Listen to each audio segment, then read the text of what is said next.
안녕하세요. 아이템 모바일 아이모 운영 중인 루인시스입니다.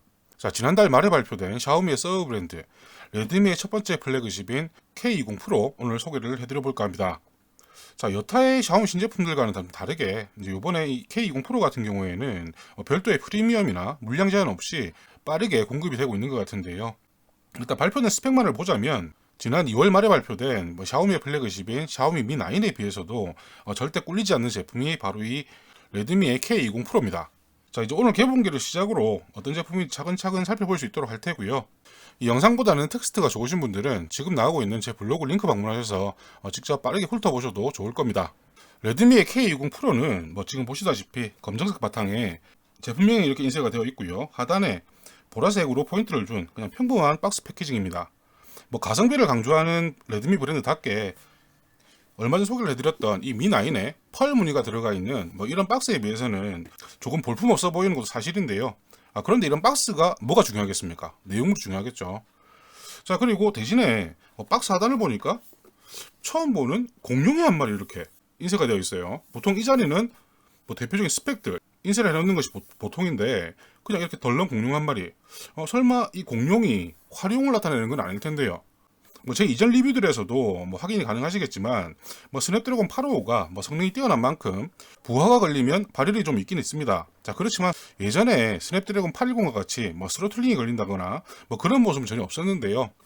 과연 이 공룡 캐릭터가 샤오미의 인민토끼를 대신하는 레드미만의 캐릭터가 될 것인지 아니면 다른 의미가 있는 건지는 조금 더 살펴봐야 할 것 같습니다. 자, 그리고 좀 전에 말씀드렸다시피 후면에 있던 스펙은 모두 사라져버리고 이 박스 하단에 이렇게 간단한 모델명과 그리고 박스 구성품들 이렇게 간단하게 인쇄가 되어 있는 이런 정도로 또 변경이 되어 있습니다. 이제는 이렇게 레드미라는 브랜드의 특색을 찾아가는 게 아닌가 그런 생각을 하게 되는데요. 제가 소개할 모델은 레드미 K20 프로의 레드 화염홍이라는 빨간색 제품이고요. 6GB의 램과 128GB의 메모리를 가지고 있습니다. 박스 안에 구성품들은 지금 보시다시피 레드미 K20 프로 본체가 있고요. 그리고 충전기와 케이블 그리고 케이스가 들어있는데 이번에는 TPU 케이스가 아닌 하드 케이스입니다. 작년에 미믹스 2S가 이런 형태의 하드 케이스가 들어있었는데요. 샤오미 TPU 케이스 좋아하시는 분들은 조금 아쉬운 부분이 아닐까 그렇게 생각이 되고요. 그리고 보증서 등의 지류 이렇게 포함이 되어 있습니다.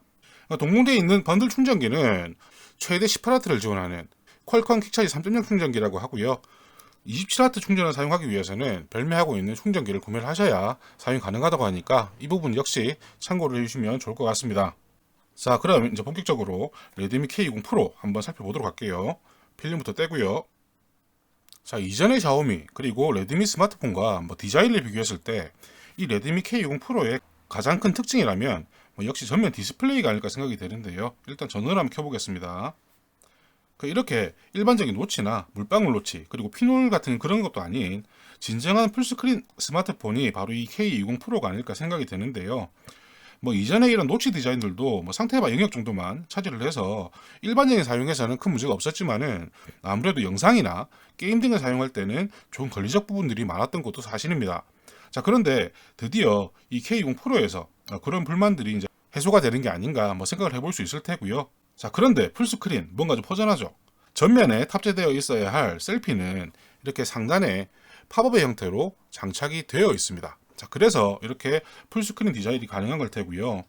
타사와 마찬가지로 이제 앞면 인식에서도 이 팝업 카메라가 동작을 하는 건지는 실사용을 하면서 살펴봐야 하지 않을까 생각을 합니다.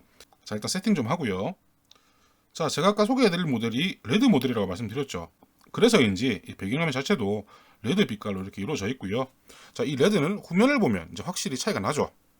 후면은 이제 포코폰 이후에 오랜만에 이렇게 중앙에 트리플 카메라가 위치를 하게 되어 있고요. 그리고 중앙 프레임을 따라서는 이렇게 검정색이 그리고 좌우에 이렇게 빨간색의 화염 무늬의 홀로그램이 입혀져 있는 것이 특징입니다. 지금 영상으로는 잘 보이실런지 모르겠어요. 측면에 각도에 따라서 불꽃무늬 홀로그램이 계속 보이고 있거든요. 자, 그런데 아까 번들 케이스는 시커먼 케이스던데 투명 TPU가 들어갔어야 하지 않을까 그런 생각은 드는데 아무튼 이 홀로그램은 타사의 밋밋한 그런 홀로그램보다는 개인적으로는 훨씬 더 마음에 드는 그런 홀로그램으로 보입니다. 상당히 이뻐요. 자, 그리고 이 전면에 상단에 팝업 카메라가 올라가면서 이 프레임의 레이아웃 또한 많이 바뀌게 되는데요. 보통은 이전까지는 일반적으로는 좌측에 심 슬롯이 있어야 되지만은 지금 좌측은 절연대 하나 정도 위치를 하고 있고 아무것도 없습니다. 상당히 밋밋해요. 밋밋한 좌측 프레임. 자, 그 대신 이 심 슬롯은 이렇게 하단에 위치를 하게 되어 있고요. 그리고 그 옆에 타입C 포트와 마이크, 스피커 등이 차례로 위치를 하고 있습니다. 양 사이드에 절연대 보이고요. 자, 그리고 우측 프레임은 이전과 다를 바 없습니다. 뭐 볼륨 버튼과 전원 버튼 이게 끝이고요. 이쪽에 우측 프레임은 절연뒤도 보이지는 않죠. 그리고 상단에는 말씀드렸다시피 팝업 카메라와 3.5mm 이어폰 잭, 그리고 마이크, 세컨드 마이크죠. 그리고 절연띠가 보입니다. 자, 그러면 일단 팝업 카메라 한번 구동을 한번 해볼게요. 팝업 카메라 켜고요. 자, 팝업 카메라가 올라오는 자 보겠습니다.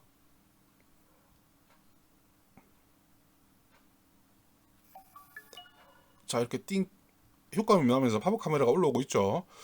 자, 이런 식으로 지금 카메라는 동작을 하는 것 같고요. 이렇게 바꾸면 다시 들어가고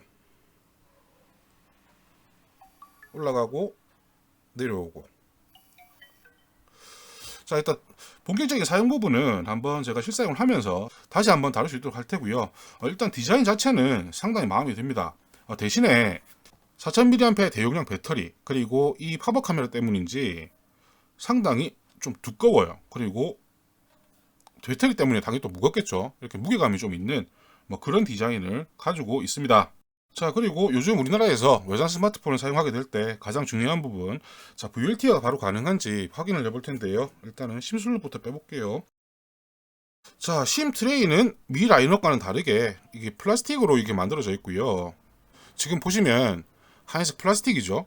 이전에 미 라인업은 Mi SE까지도 이렇게 메탈이었는데 이런 부분들도 아마 단가 절감의 하나의 뭐 요소가 될 겁니다.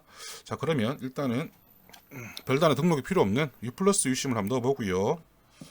자, 그리고 우리나라에서 VLT를 사용하기 위해서는 일단 샤오미 같은 경우에는 캐리어 체크를 해제를 해야 되죠. 별샵 86583 삽별 샵별. 자, 이렇게 체크 해제하고요. 다시 한번 껐다 켜보겠습니다. 자, 이렇게 껐다 키는 이유는 U심이 들어가면 해당 통신사에 맞는 프로파일을 불러와야 하기 때문에 이렇게 재부팅을 해주는 거고요. 자, 일단은 지금 시간이 좀 걸리네요. 지금 상단에 보시면 이렇게 상단에 HD 마크가 보이실 겁니다. 이 HD 마크는 중국 롬에서 VLT가 HD로 표현이 되죠. 자, 그렇기 때문에 114 먼저 걸어보고요. 발신되는지. 안녕하세요. 모델 차은우입니다. U 플러스 5G가 자, 이렇게 바꿉니다. 발신하는데 이상 없고요. 자, 근데 Mi 같은 경우에도 U 플러스 같은 경우에 수신이 안 되는 그런 증상이 있었다고 합니다. 자, 그래서 다른 전화기로 이 K20 프로로 전화를 한번 걸어보겠습니다. 자, 지금 전화를 걸고 있지만 시그널이 오질 않죠. 지금 오락가락해요. 저 테스트 몇 번 해봤는데, 자, 그렇기 때문에 아직까지 이 VLT는 완벽한 게 아니다. 지금 펌웨어 업데이트도 있기 때문에 일단 이 부분은 차후에 사용기를 진행하면서 다시 한번 테스트를 해볼 수 있도록 하겠습니다. 자, 지금 왼쪽이 제가 지난달에 리뷰를 했던 샤오미 Mi 9인데요. 지금 보시다시피 같은 크기의 아무래도 디스플레이를 탑재를 하고 있지만은 일단 상단에 있는 이 몰빵 노치가 구분의 가장 큰 차이점이 아닐까 뭐 그렇게 생각이 되고요. 자, 그런데 외관에서는 이렇게 이런 차이를 보이지만 실제로 사용된 부품이 좀 다릅니다. 이 Mi 9 같은 경우에는 코닝 고릴라 글래스 6세대를 사용을 했다고 하고요.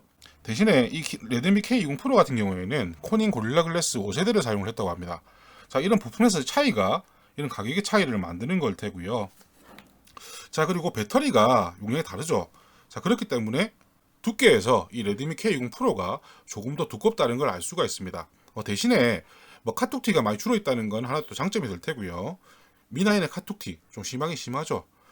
자, 그리고 일단 들어봤을 때 이렇게 들었을 때 느낌 자체가 이 Mi9 같은 경우에는 조금 연약한 느낌, 허약한 느낌 든다고 한다면 이 K20 프로는 무게 때문에 그리고 두께 때문인지 몰라도 한 손에 꽉 들어오는 아주 단단한 느낌을 준다는 점도 하나의 차이점이라고 생각을 할 수가 있을 겁니다. 자, 같은 스냅드래곤 855를 탑재하고 있고요. 자, 그리고 UFS 2.1 메모리도 동일합니다. 그리고 디스플레이도 같은 삼성의 아몰레드 디스플레이.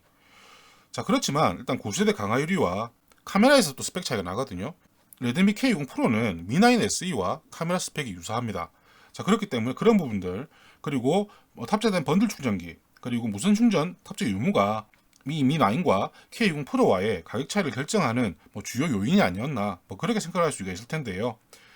이 외에도 아까 상단에 이어폰 잭과 마이크를 있었는데 적외선 포트가 없었죠. 대신에 미9은 이렇게 적외선 포트를 갖고 있고요. 자, 이렇게 세부적으로 뜯어보자면 내부의 부품도 약간의 품질의 차이가 있지 않을까 그렇게 생각을 할 수도 있을 것 같습니다. 자, 그렇지만 과연 이런 부품들의 차이만큼 성능의 차이가 날까? 실사용에서 불편할까? 그런 부분들에 대해서는 저는 살짝 의문이 들고요. 아마 비슷할 것 같아요. 대신에 배터리가 4000mAh가 되기 때문에 오히려 실사용에서는 이 K60 프로가 조금 더 나은 느낌을 주지 않을까 그렇게 예상을 하고 있는 상황이고요. 자, 일단 박스에서 꺼내서 처음 만나본 지금까지 느낌은 무척이나 좋습니다. 그리고 스냅드래곤 855의 성능 이미 미9 리뷰도 했었고, 이전에 LG V50이나 삼성의 갤럭시 S10 에센셜 홍콩판도 리뷰를 하면서 성능에 대해서는 딱히 의심할 이유는 없을 것 같고요. 다만 지금 걱정이 되는 거는 미9에 비해서 K20 프로가 꽤 무겁거든요. 그래서 이 무게가 실사용에서는 좀 걸림돌이 되지 않을까 그런 생각이 들기도 하는데, 이 배터리 때문에 무게가 늘어난 만큼 아무래도 실사용에서 이 무게는 크게 나쁜 느낌을 주지는 않을 것 같습니다. 자, 일단 오늘 이렇게 개봉결 스타트를 끊었으니까요. 일단 검수를 빙자한 기본 성능 테스트도 시작을 해서 앞으로 차후 리뷰까지 차근차근 달려보겠습니다. 자, 궁금한 점들은 댓글 등을 통해서 피드백을 주시고요. 제가 확인해 볼 수 있는 점들은 확인을 해서 답변을 드릴 수 있도록 하겠습니다. 감사합니다.